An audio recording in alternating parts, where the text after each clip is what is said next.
힘든 인생 끝에 이제야 겨우겨우 먹고 살만해진 40대 한국인 아저씨가 한국에서의 삶을 전부 정리하고 갑자기 일본 시골에서 살게 되어버렸습니다.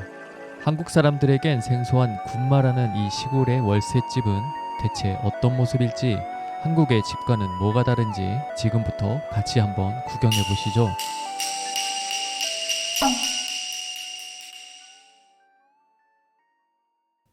안녕하세요, 초이아재입니다. 우선 이곳 군마현에 살게 된 지는 한 달 정도 되었는데요. 한국에서 같이 살고 있던 일본인 아내가 먼저 일본으로 건너가서 부동산을 통해 알아보고 결정한 집입니다. 사실 도쿄나 오사카 같은 데는 이제 외국인 대상으로 하는 부동산도 워낙 많기 때문에 크게 어렵지 않게 월 오시는 분들이나 유학을 오시는 분들도 집을 구하기 힘들진 않을 텐데, 이런 시골에는 아무래도 그런 곳이 거의 없거든요. 그래서 아무래도 저는 외국인 신분이고 일본인 아내에게 좀 의지를 할 수밖에 없었습니다. 일본에서 집을 구할 때 필요하거나 발생하는 금액, 아니면 주의해야 될 부분이라던가 이런 것들은 다른 영상을 통해서 얘기가 좀 길어질 것 같기 때문에 다시 한번 소개를 해보도록 할게요. 네, 우선 보시다시피 이 군마현의 시골 3층짜리 맨션 건물에 입주해 살고 있습니다. 한번 주차장을 보시면 일본은 이런 공동주택이라고 해서 주차장이 절대로 무료가 아니고요. 아예 주차가 불가능한 곳도 있거나 두 대째부터 금액이 발생하는 등 다양한 조건이 붙어요. 사실 주차장 말고도 일본은 정말 이 집마다 조건들이 다른 곳이 많아요. 케이스한 조건이 여러 가지가 붙거나 없거나 아예 없거나 정말 다양해서 그런 것들을 잘 확인해 보시는 게 그리고 여기에 살면서 제가 일본 주택에 대해 가지고 있던 많은 편견이 막 부서져 버렸어요. 이게 사실 좋은 거긴 하죠. 좋은 거라고 해야 되나?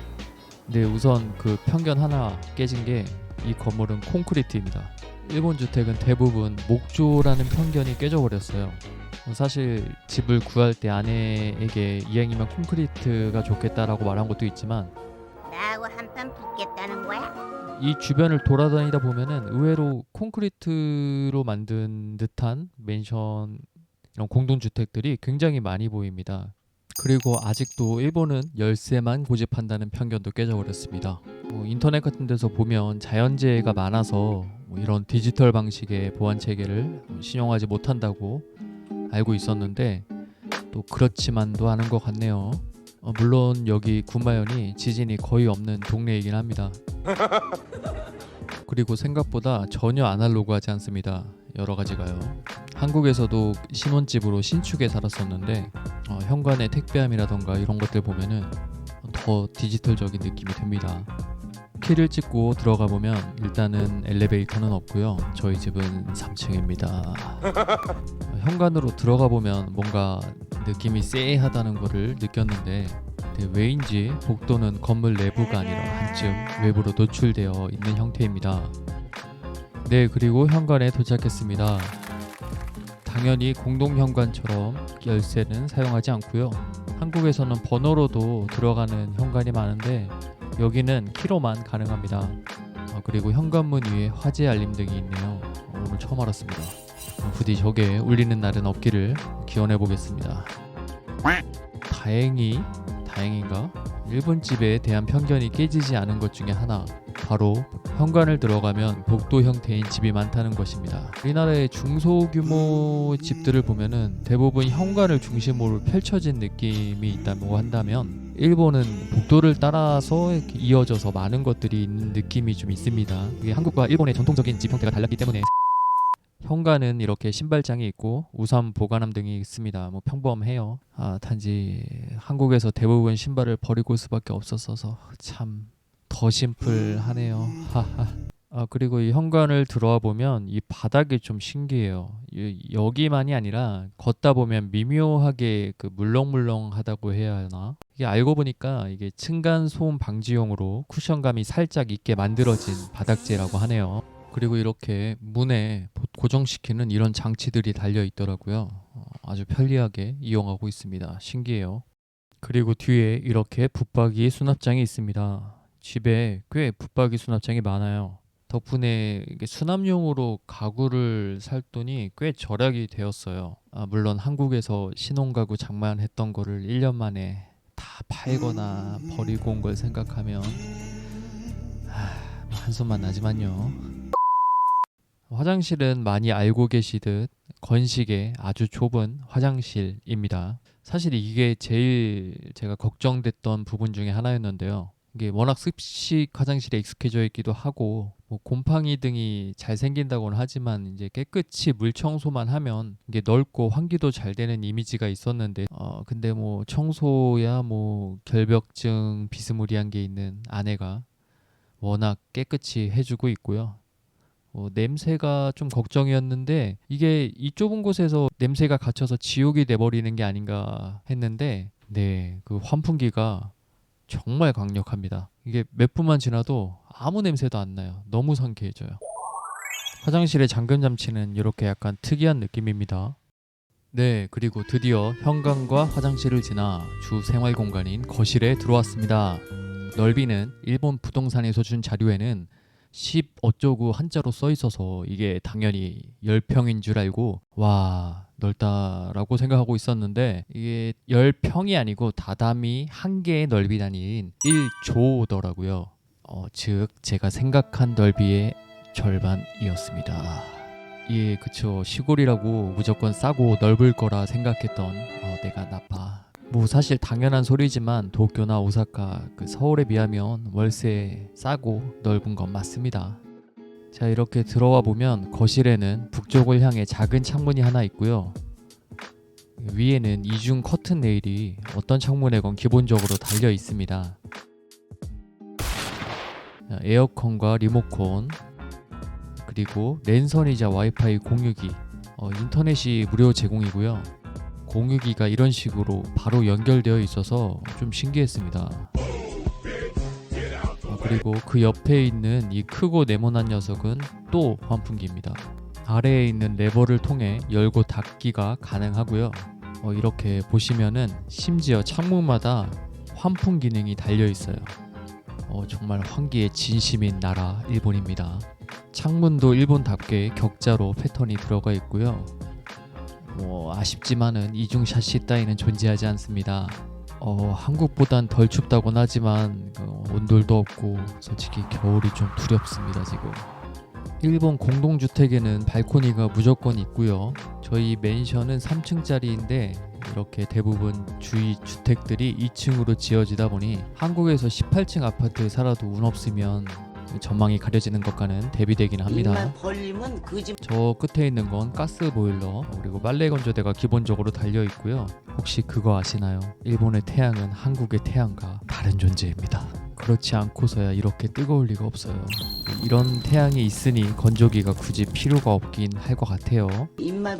그리고 비상용 탈출 해치입니다. 이거는 비상시에 탈출할 수 있도록 만들어진 해치이고요. 밑에 있는 집에 발코니로 사다리가 차르륵 하고 펼쳐집니다. 이것도 최근 지어진 집들은 법적으로 필수라고 하더라고요. 당연한 얘기지만 앞으로 이걸 쓸 날이 오지 않기를 바라보겠습니다.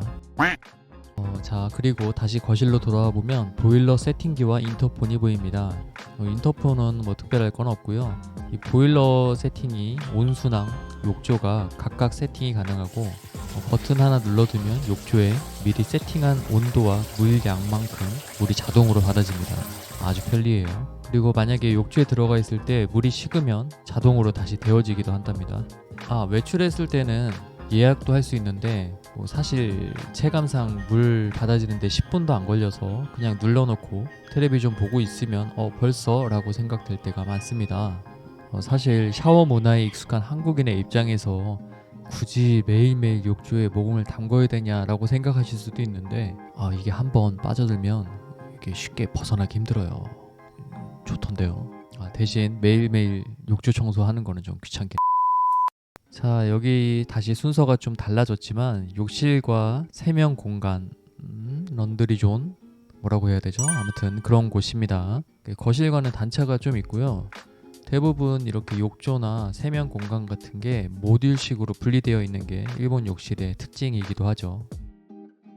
군데군데 이런 공간이 정말 많습니다. 정말 신기해요. 그리고 거울은 화장을 위한 밝은 조명이 따로 달려 있고요. 심지어 겨울에 김서림 방지용 히터 기능도 달려 있습니다. 욕조는 다시 한번 전체적으로 보여드린다면 이런 느낌입니다.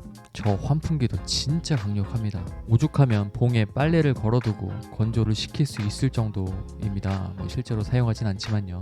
그리고 잠금 기능은 이렇게 하는 건데 밖에서도 안에서도 똑같이 잠글 수 있는데 이게 맞나 싶기는 합니다. 가전이나 가구에 대해서까지 이 영상에 다 소개하다 보면 30분을 넘어갈 것 같아서 그건 다음 기회에 한번 마련해 보는 걸로 하고 부엌으로 넘어가 보겠습니다. 그래도 LG는 못 참지. 붙박이 수납장이 파티션 역할을 해주고 있고 그 뒤에 싱크대가 있습니다. 전자레인지와 눈물을 머금고 다시 산 일본 브랜드의 밥솥. 일본은 이렇게 콘센트에 접지선을 꽂는 곳이 존재합니다. 전기든 컴퓨터든 사실 잘 모르는 저는 이게 왜 있는지는 잘 모르겠어요. 주방은 집 크기를 생각하면 딱 적당한 느낌입니다. 싱크대는 생각보다 넓어서 큰 후라이팬을 여유롭게 설거지 할 수 있는 점이 아주 마음에 듭니다. 당연히 다양한 수납 공간도 있고요. 이 칼 보관함은 잠금 장치가 달려 있어서 그것도 좀 신기했습니다.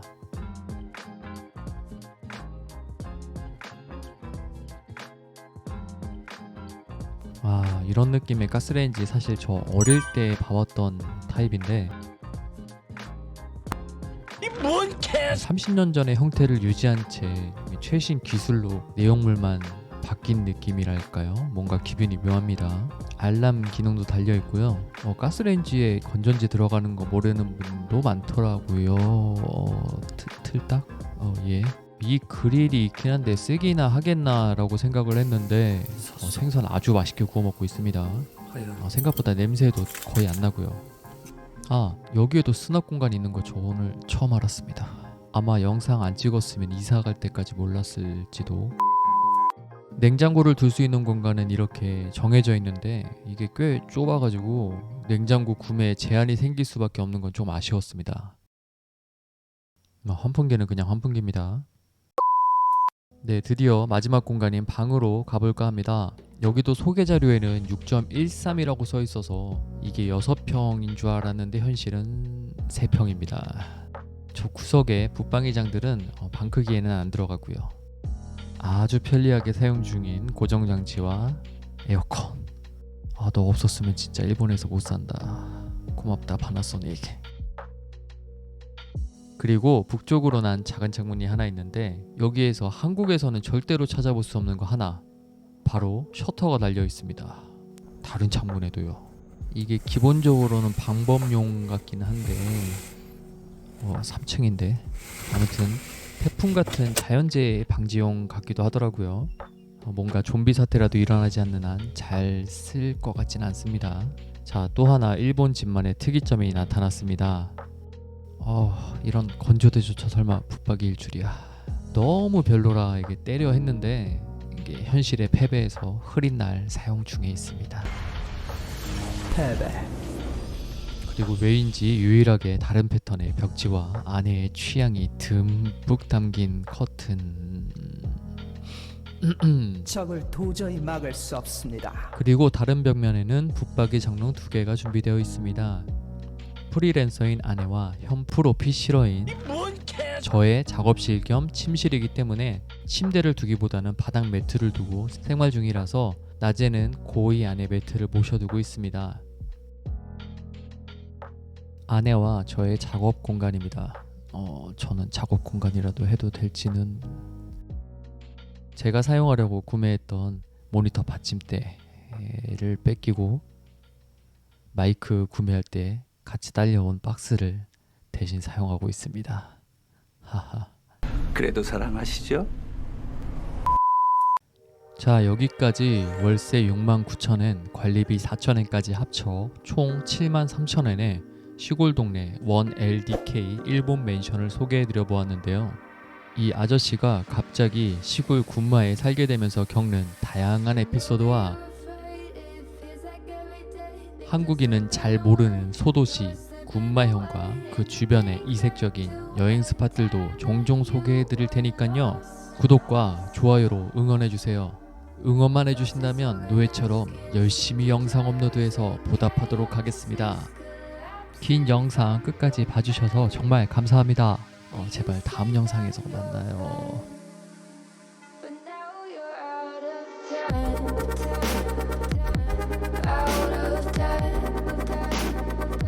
You're out of time. You're out of time.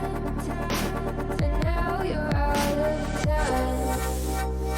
Ooh.